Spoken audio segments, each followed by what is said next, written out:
जब कोई इंसान अपने लक्ष्य में नाकामयाब होता है तो आसपास के लोग कहते हैं कि तुम्हें अपनी अंतरात्मा की आवाज सुननी चाहिए थी, तुमने गलत राह पकड़ ली। अगर तुम अपनी अंतरात्मा की आवाज सुनते तो तुम अपने रास्ते से कभी नहीं भटकते। और ये बात हम में से लगभग हर एक इंसान ने अपने जीवन में एक ना एक बार तो जरूर सुनी होगी।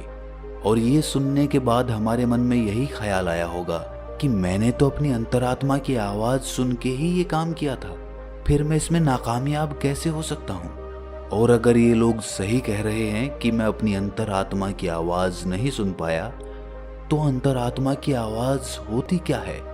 अंदर की आवाज कैसे सुने? कैसे पता करें कि जो आवाज हमारे अंदर से उठ रही है वो हमारी अंतरात्मा की ही है? तो आज की जो कहानी मैं आपको सुनाने वाला हूं उसमें आपको एक ऐसी विधि पता चलेगी जिससे आप अपनी अंतरात्मा की आवाज सुनकर अपने अच्छे जीवन के लिए अपनी अंतरात्मा से निर्णय ले सकते हैं। इससे पहले कि आप इस कहानी में खो जाएं, इस चैनल को सब्सक्राइब जरूर कर लें। तो चलिए कहानी शुरू करते हैं। एक बार की बात है, तथागत गौतम बुद्ध अपने कुछ शिष्यों के साथ किसी गांव से भिक्षाटन करके लौट रहे थे। शाम का वक्त हो चुका था, पक्षी अपने घोंसलों की तरफ उड़ान भरने लगे थे। बुद्ध और उनके शिष्य चलित ध्यान करते हुए चले जा रहे थे कि तभी बुद्ध को किसी के रोने की आवाज सुनाई दी। वो आवाज झाड़ियों के सन्नाटे को चीरती हुई आ रही थी। बुद्ध ने तुरंत अपने शिष्यों को रुकने के लिए इशारा किया और खुद उस झाड़ी की तरफ बढ़ना शुरू कर दिया। उनके शिष्य उन्हें देखकर चिंतित हो रहे थे, लेकिन बुद्ध ने उस झाड़ी की तरफ बढ़ना जारी रखा। तभी झाड़ियों के पीछे बुद्ध ने एक आदमी को खड़े हुए देखा। उसके सामने एक बहुत गहरी खाई थी और वो बुरी तरह से रो रहा था। वो अपना कदम उस खाई की तरफ आगे बढ़ाने ही वाला था कि तभी बुद्ध ने उन्हें पीछे से पुकारा। बुद्ध ने कहा कि नौजवान, लगता है तुम आत्महत्या करने के इरादे से यहाँ पर आए हो, लेकिन तुम आत्महत्या करने से पहले मेरे इन शिष्यों पर एक उपकार कर सकते हो। मरते मरते एक अच्छा काम तो कर ही जाओ। वो आदमी बुद्ध के शांत चेहरे को देखकर पूछता है कि मैं भला उनका क्या उपकार कर सकता हूँ। ये सुनकर बुद्ध ने कहा कि तुम अपनी आत्महत्या करने के पीछे का कारण इन्हें बता दो, ताकि ये भविष्य में वो गलती कभी ना करें जो तुम कर रहे हो। ये बात चोट करने वाली थी। कुछ देर के लिए वहां पर सन्नाटा छाया रहा और उसके बाद उस आदमी ने अपना कदम पीछे हटा लिया और उसने कहना शुरू किया। उसने कहा कि आज से 10 साल पहले मैं एक किसान हुआ करता था, खेती बाड़ी करता था और अपना घर चलाता था। उस वक्त मेरे पास धन कम होता था, लेकिन फिर भी मेरे परिवार का गुजारा आराम से चल जाता था। लेकिन मेरी पत्नी अक्सर मुझे ताने देते हुए कहती थी कि हमारे बच्चे बड़े हो रहे हैं, क्या इनके लिए तुम धन नहीं कमाओगे? जब तक हम दोनों जी रहे थे तब तक हमें कोई चिंता नहीं थी, हमारा काम इस खेती बाड़ी में चल जाता था। लेकिन अब जैसे जैसे ये बच्चे बड़े होंगे, इनकी पढ़ाई लिखाई का खर्चा हम कहाँ से उठाएंगे? तुम पैसे कमाने की कोई और व्यवस्था ढूंढो। इस तरह के ताने रोज सुन सुनकर मैं परेशान हो गया था। मैं कोई तरीका चाहता था, कोई रास्ता चाहता था जिससे मैं धन कमा सकूं। और फिर एक दिन मेरे अंदर से आवाज आई, तुम्हारे अंदर व्यापार करने का अद्भुत कौशल है। और ये ख्याल जब मेरे दिमाग में आया तो मैंने अपनी सारी जमीन बेचकर व्यापार शुरू करने का इरादा बनाया। मुझे पक्का यकीन था कि मैं व्यापार में जरूर कामयाब हो जाऊंगा, क्योंकि वो आवाज मेरे अंतर्मन से उठी थी, मेरी अंतरात्मा से निकली थी। इसीलिए जब सारी जमीन बेचकर भी व्यापार चालू करने के लिए धन नहीं जुटा पाया तो मैंने अपने रिश्तेदारों, अपने मित्रों से कर्जा लेना शुरू कर दिया और इस तरह मैंने अपने व्यापार की शुरुआत की। लेकिन पता नहीं मेरे व्यापार को किसकी नजर लग गई। शुरुआत में अपने व्यापार को जमाने के लिए मैंने लोगों को उधार सामान देना शुरू कर दिया, लेकिन जितना ही मैं उधार देता रहा उतना ही मेरा धन फंसता रहा और आखिर में उधार इतना ज्यादा हो गया कि मेरे पास उधार देने की क्षमता ही नहीं बची। और जब मैंने उन लोगों से अपना उधार वापस मांगा तो उन्होंने देने से मना कर दिया और मैंने जितना भी पैसा अपने रिश्तेदारों और अपने मित्रों से लिया था उन लोगों ने भी मुझ पर दबाव बनाना शुरू कर दिया। मेरे पास किसी को देने के लिए कोई पैसा नहीं था। जमीन थी वो पहले ही बिक चुकी थी। अब मैं करता तो क्या करता। फिर मेरी अंतरात्मा ने मुझे एक आवाज दी कि अब ये दुनिया तेरे लिए नहीं बची है प्यारे, तेरा वक्त यहाँ पर खत्म हो चुका है। तू जा जा, छोड़ दे ये दुनिया, जा आत्महत्या कर ले। और अपने अंदर की आवाज सुनकर मैं यहाँ पर आत्महत्या करने के लिए आया हूँ। ये बात बुद्ध और उनके शिष्य बड़े ध्यानपूर्वक सुन रहे थे। उसकी बात समाप्त होने के बाद बुद्ध ने उस आदमी से पूछा कि नौजवान, मुझे एक बात बताओ, जो आवाज तुमने व्यापार शुरू करने से पहले सुनी थी और जो अब आत्महत्या करने से पहले सुनी थी, वो क्या तुम्हारी अंतरात्मा की ही आवाज थी? ये बात तुम यकीन से कह सकते हो? ये सुनकर वो युवक कुछ सोचकर बोला कि हाँ बुद्ध, वो आवाज बहुत गहरे से आई थी। उस बात पर मेरा पूरा विश्वास था और वो बात मुझे पक्का यकीन है कि मेरी अंतरात्मा की ही थी।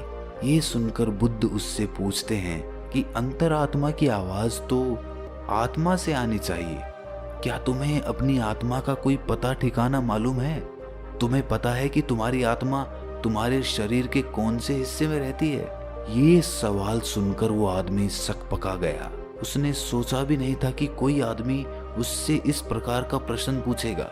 इसका बनावटी जवाब देते हुए उस आदमी ने कहा कि हाँ बुद्ध, आत्मा तो सभी में होती है और वो तो शरीर के अंदर रहती है, उसका कोई प्रमाण थोड़ी होता है। ये सुनकर बुद्ध कहते हैं कि जब आत्मा के होने का ही कोई प्रमाण नहीं है तो अंतरात्मा की आवाज होने का क्या प्रमाण है? और तुम अपनी अंतरात्मा की आवाज को लेकर इतना यकीन से कैसे सुन सकते हो? असल में जो आवाज तुमने तब सुनी थी और जो अब सुनी है, वो आवाज तुम्हारी अंतरात्मा की नहीं बल्कि तुम्हारे मन की आवाज थी। वो तुम्हारा मन का ही बुना हुआ एक जाल था जिसमें तुम फंस गए और अब निकलने का तुम्हें कोई रास्ता नहीं सूझ रहा था, तो तुम्हारे मन ने ही तुम्हें निर्देश दिया कि तुम आत्महत्या कर लो। ध्यान रखना, अंतरात्मा तुम्हें कभी भी हिंसा वाला रास्ता नहीं दिखाएगी। आत्मा तो शुद्ध होती है, निर्मल होती है, वो भला किसी को हिंसा के रास्ते पे कैसे भेज सकती है? और तुम आत्महत्या करने का फैसला लेके हिंसा का रास्ता अपना रहे हो। ये उत्तर सुनकर उस आदमी के मन को थोड़ी ठंडक मिली। वो बुद्ध से और बातें करने के लिए उत्सुक हो गया। इसके बाद उस आदमी ने पूछा कि हे महाशय, आप मुझे बहुत ज्ञानी मालूम होते हैं, क्या आप मुझे अपनी अंतरात्मा की आवाज सुनने का कोई मार्ग दिखा सकते हैं जिससे मैं अपने जीवन के अंधकार से बाहर आ सकूं? इसका जवाब देते हुए बुद्ध कहते हैं कि कोई दूसरा आदमी तुम्हें तुम्हारी अंतरात्मा की आवाज कैसे सुनवा सकता है? आत्मा तुम्हारी है तो अंतरात्मा की आवाज भी तुम्हें ही सुननी होगी। कोई दूसरा आदमी तुम्हें वो आवाज नहीं सुनवा सकता। अगर वो सुनवाएगा तो वो झूठ होगा, वो भ्रम होगा। अगर तुम सचमुच अपनी अंतरात्मा की आवाज सुनना चाहते हो तो तुम्हें सचेत होना पड़ेगा, तुम्हें जागना पड़ेगा, तुम्हें होश से भरना होगा। अभी तक तुमने सोए सोए ही अपना जीवन बिताया है, लेकिन अपनी अंतरात्मा की आवाज सुनने के लिए तुम्हें जागना होगा। अभी तो तुम्हें इन पक्षियों की चहचहाहट भी नहीं सुनाई देती, किसी के हाथ का स्पर्श भी तुम्हें महसूस नहीं होता। अभी तुम संवेदना के स्तर पर भी बहुत नीचे हो। सबसे पहले तुम्हें अपनी संवेदनशीलता बढ़ानी होगी, तुम्हें होश से भरना होगा और इसके लिए तुम्हें वर्तमान में जीना होगा। और तब तुम महसूस कर पाओगे इन हवाओं के झोंकों को, इन पक्षियों की चहचहाहट को, इस आसमान को, सूर्य की किरणों को, तालाब को। तब तुम्हें ये सारी तरंगे महसूस होने लगेंगी। इसके लिए निरंतर अभ्यास करो, इसके लिए निरंतर ध्यान का अभ्यास करो। ध्यान का अभ्यास करने से मन निर्मल बनता है, मन शांत बनता है, और मन जितना ही शांत होगा उतना ही संवेदनशील भी होगा। ये कहकर बुद्ध एक पत्थर उठाते हैं और पास के ही एक तालाब में फेंक देते हैं। पत्थर फेंकने के बाद बुद्ध उस आदमी से पूछते हैं कि अभी तुमने तालाब में क्या हलचल देखी? ये सुनकर वो आदमी कहता है कि मैंने देखा कि एक पत्थर तालाब में जाकर गिरा और उसमें डूब गया। ये सुनकर बुद्ध कहते हैं कि ये सारी चीजें तुमने ऊपर ऊपर से देखी हैं, पानी के नीचे क्या हो रहा है ये तुम्हें अभी नहीं मालूम। और जब तक इस पानी के ऊपर की काई नहीं हटेगी, जब तक तुम्हें मालूम भी नहीं होगा कि पानी के नीचे क्या चल रहा है। उसी प्रकार हमारे मन पे जो विचारों का जाल है, हमारे मस्तिष्क को जिन विचारों ने ढक रखा है, वो विचार हमें गहरे में कभी उतरने ही नहीं देते। और जब एक बार विचारों की काई हमारे दिमाग से हटेगी तो नीचे पानी आएगा, और जब वो पानी भी स्पष्ट हो जाएगा तो हमारा मन भी निर्मल हो जाएगा और हम बहुत करुणा से भर जाएंगे, बहुत संवेदनशीलता से भर जाएंगे। फिर हमें ये हवा के झोंके ही आनंद प्रदान करेंगे। ध्यान रखना, मन के विचार ध्यान से शांत हो जाएंगे। और मन को साफ करने के लिए दिव्य प्रेम का अभ्यास करो।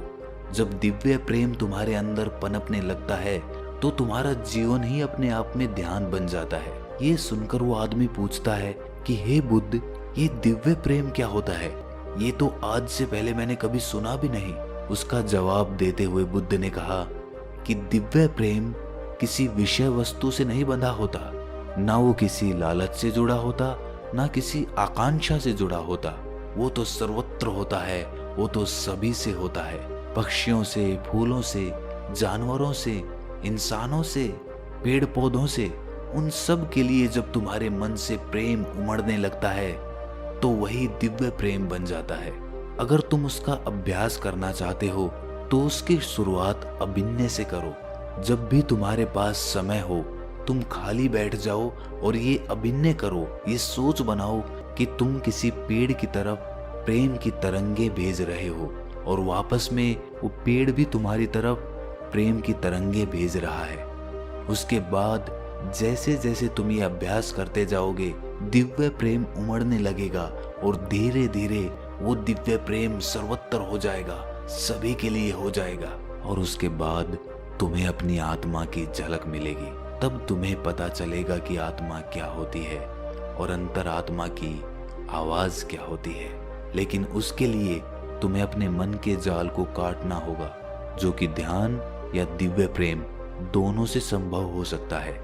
ये प्रवचन सुनने के बाद वह आदमी बुद्ध के पैरों में गिर जाता है और अपनी आत्महत्या करने के विचार के बारे में वो बुद्ध से माफी मांगता है। दोस्तों, अगली वीडियो हम 2 दिन के बाद डालेंगे, लेकिन उससे पहले मैं आपसे एक विनती करना चाहता हूँ। आप हमारे प्रवचन सुनकर ज्ञान ग्रहण करते हैं, लेकिन ज्ञान तब तक असली ज्ञान नहीं होता जब तक वो अनुभव के स्तर पर न उतर जाए।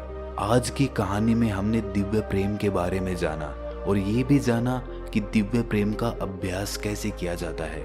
मैं चाहता हूँ कि जब तक हम अपनी अगली वीडियो डालें तब तक आप दिव्य प्रेम का अभ्यास करें, जैसा कि इस कहानी में बताया गया है। उसके बाद कमेंट्स में आप अपने अनुभव शेयर कीजिए और आपके जो भी सवाल होंगे, जो भी समस्या होंगी, उन कमेंट्स में से एक कमेंट को ढूंढकर मैं उसका जवाब अपनी अगली वीडियो में दूंगा। तो दिव्य प्रेम का अभ्यास करिए और कमेंट्स में बताएं कि आपका अनुभव कैसा रहा। तो दोस्तों, कैसी लगी आपको ये कहानी कमेंट सेक्शन में ज़रूर बताना, और अच्छी लगी तो इस चैनल को सब्सक्राइब ज़रूर कर लेना। तो मिलते हैं अगली कहानी में, तब तक के लिए अपना ख्याल रखें।